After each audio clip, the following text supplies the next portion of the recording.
Aside from masking and mandatory vaccinations, the cruise ship industry is largely back on track. In January 2022, 242 cruise ships from 68 brands set to sea all around the world.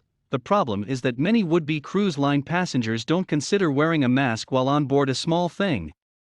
That has led to many people who enjoy cruising putting off taking a cruise until the rules change. That has been a further drag on an industry that was shut down in North America between March 2020 and July 2021.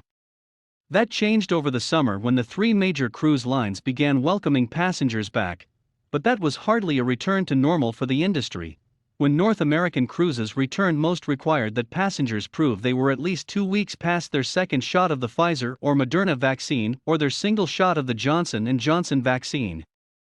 Mask rules have varied, with some cruise lines making them optional in areas for vaccinated guests only, basically any area that does not allow kids, but all three major cruise lines tightened those rules to require masks in all indoor areas except when stationary and eating or drinking since the heavily transmissible Omicron variant hit. Now, while the CDC still advises against all cruise ship travel, it has dropped its conditional sail order and the cruise lines are free to make their own rules.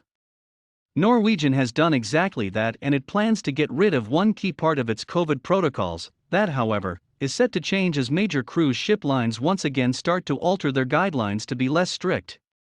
On Tuesday, Norwegian Cruise Line, NCLH, get Norwegian Cruise Line Holdings Ltd.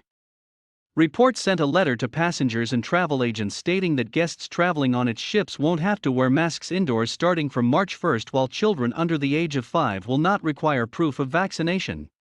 Face masks while on board are at guests' discretion, Norwegian said in a statement to USA Today.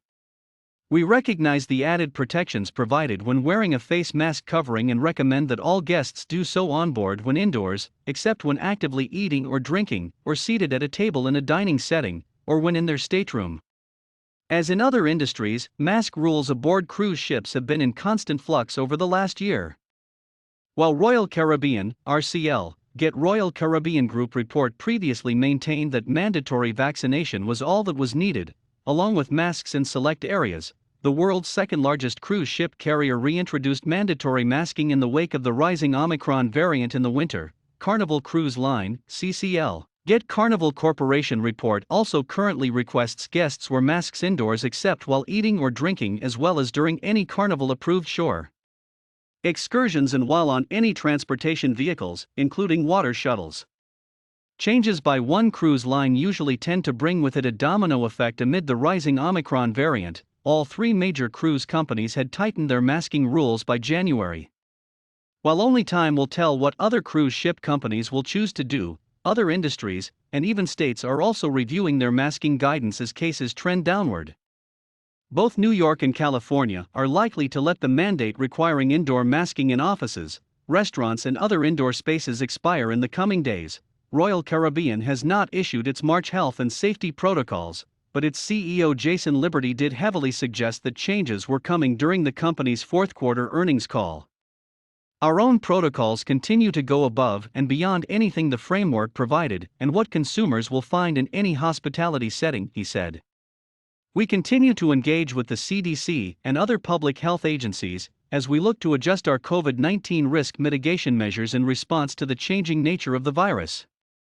Our healthy return to service plans anticipated twists and turns on our recovery path.